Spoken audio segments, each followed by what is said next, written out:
Your Majesties, honored guests, ladies and gentlemen, today King Birendra and I had the opportunity to review our bilateral relations and to discuss our international concerns.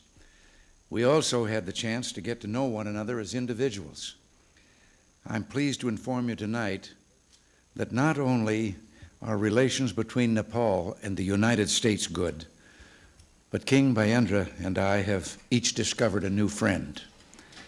Our discussion of bilateral relations revealed a refreshing lack of difficulties.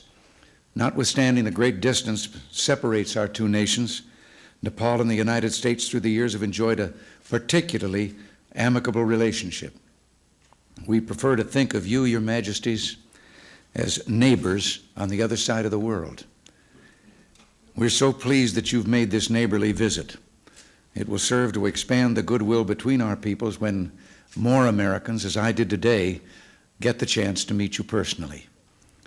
Americans respect individuals of courage and conviction. And to give you some idea of how this applies to King Birendra, one of His Majesty's many talents is parachuting. We have a great deal in common. But let me hasten to say we found our common ground in another of his interests, horseback riding.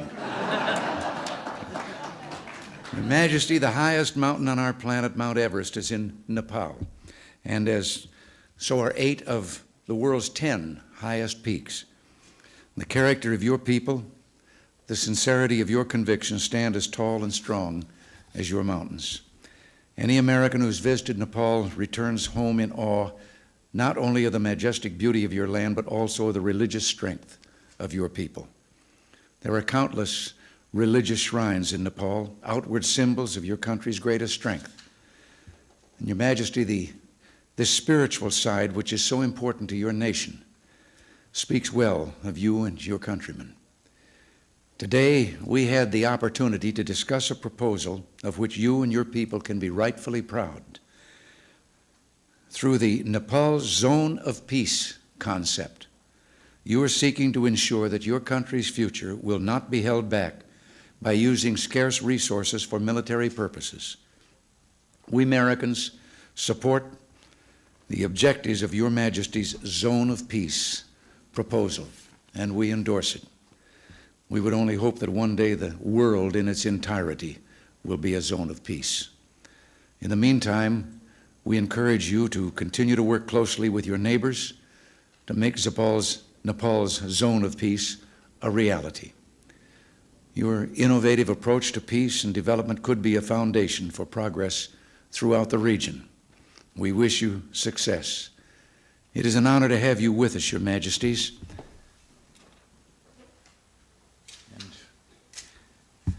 Now, would all of you please join me in a toast to His Majesty King Birendra, to Her Majesty Queen Aishwarya, and to the people of Nepal.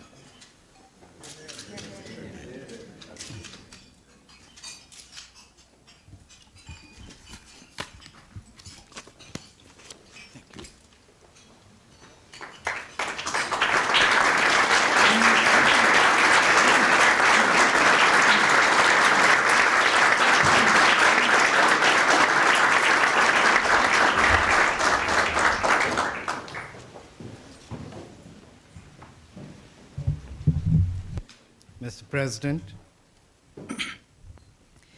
Mrs. Reagan, distinguished ladies and gentlemen, I'm touched by your cordial welcome and the warm words with which you and Mrs. Reagan have received us here in Washington. We're equally honored by the generous remarks you, Mr. President, have just made about my country and people. Seen from Washington, Nepal is almost on the other side of the globe, and yet, as this friendly gathering here tonight shows, distance notwithstanding, friendship and cordiality based on shared ideals can exist between countries that are geographically far apart. In 1947, as soon as Nepal broke her age-old isolation, by seeking friendship beyond her borders, it was with the United States of America that Nepal sought to establish her diplomatic relations. Since 1951, the year when my grandfather, late King Thiruvan, led the Nepalese people to democracy, we have looked to the United States as a land of freedom and fulfillment. The enduring ideals of the founding fathers of America, who spoke to men of liberty and independence, have inspired men throughout the world, including those of us living in the mountain fastness of Nepal. In our part of the world, if America is looked upon as a land of gold, grain, and computers, a country of skyscrapers and space shuttle, she is also regarded as a nation committed to respect man and his dignity. A land of discovery, America has distinguished herself in being inventive, in breaking new grounds, and opening newer horizons of knowledge for the betterment of man. With a country such as the United States, one wonders if Nepal has anything in common. On the surface, there may seem very little. Yet, as men living in the same planet, we have common stakes in the global peace, prosperity, and indeed the survival of man in dignity and freedom. We are happy to see, Mr. President, your efforts to maintain peace and stability around the world. The Nepalese people join me in appreciating the understanding with which, on behalf of the people and the government of the United States, you have extended support to the concept of Nepal as a zone of peace. This recognition, I assure you, will go down not only as an important landmark in the history of our relations, but also as a testimony of your personal commitment to the cause of peace, stability, and freedom. Nepal rejoices in the achievements of the American people in different fields of human endeavors. The initiative and enterprise of your people are exemplary. Yet what happens in this part of the world sends its ripples even to the roadless villages of Nepal. We receive their fallout. When America suffers a temporary drought, millions around the world get affected. Indeed, if I may seek your indulgence, I would like to mention something that on the surface may sound trivial, but sometimes it is the small thing that can bring about profound changes. The corn, maize, in Nepal was introduced from this part of America, as were the potatoes from the Andes nearly 300 years ago. These new crops not only altered our hill economy, but even the mode of life by making settlements possible in the mountain terraces of Nepal. Evidently, we do not live in islands, but in a world bound in a nexus of interdependence. What happens in America ceases, therefore, to be a local event. The United States, as such, has shown a consistent understanding towards this and has assisted Nepal in stretching her hand of friendship and cooperation in many fields, including the building of infrastructures. May I take this opportunity, therefore, to thank you, and through you to the people and government of the United States, for the support we have received in meeting the challenges of development in Nepal. Mr. President, in recent years, America has brought glory to humanity by landing man on the moon. It is indeed thrilling to reflect that one can soar into space to explore the unknown and scan the stars.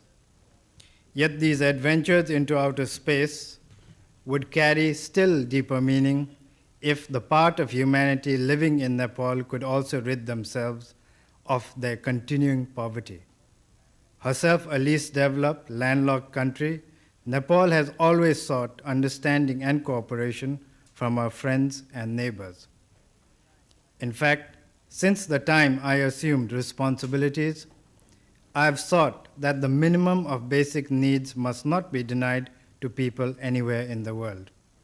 In this regard, I take comfort in the reassurance that the United States will continue to extend cooperation on a long-term basis into the future. Modern technology, Mr. President, has reduced distance and joined us all into a family of nations. This situation demands that we create an enduring relationship based on a sense of purpose and meaning. Were Nepal and countries in her region willing to join hands with the United States and other international agencies in a creative effort for prosperity by putting into use a fragment of their human and capital resources to harness the water potentials of Nepal, it would not only enable them to walk over a long road to progress for our region as a whole, but would also continue to build bridges of understanding between a most advanced and a least developed nation of the world. It would also mean eliminating the perils of hunger on the one hand and the danger of instability and extremism on the other. I have no doubt that Nepal and the United States can cooperate in many fields of creative endeavors. As countries that have shown respect to the uniqueness of the individual, we believe in the conservation of the natural as well as the spiritual heritage of man. But most important of all, we both honor the freedom of man and the independence of nations. In this regard, we appreciate the support the United States has shown consistently to our identity as a nation. Mr. President, I cherish the fruitful exchange of views we have had recently with each other. You have been very reassuring, and I wish to thank you and Mrs. Reagan for the warmth of hospitality shown to me, my wife, and members of my entourage.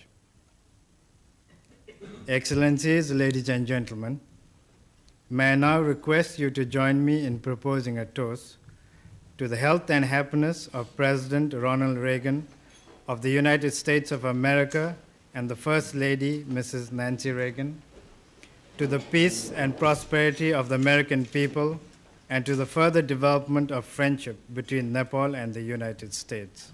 Thank you.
Ladies and gentlemen, I think you all feel the same as I do.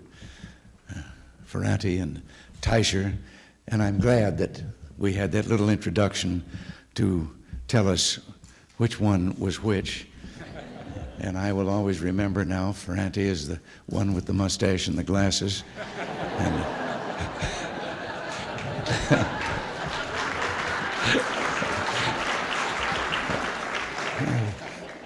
but I think we're so proud.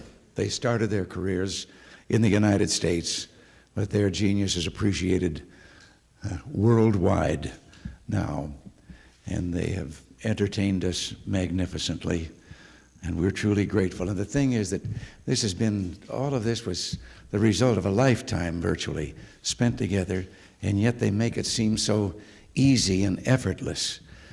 It should happen to Tip O'Neill and me.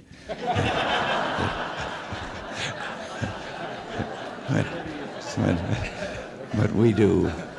I think I speak for everyone here. We are deeply grateful to you. It's been magnificent. Thank you.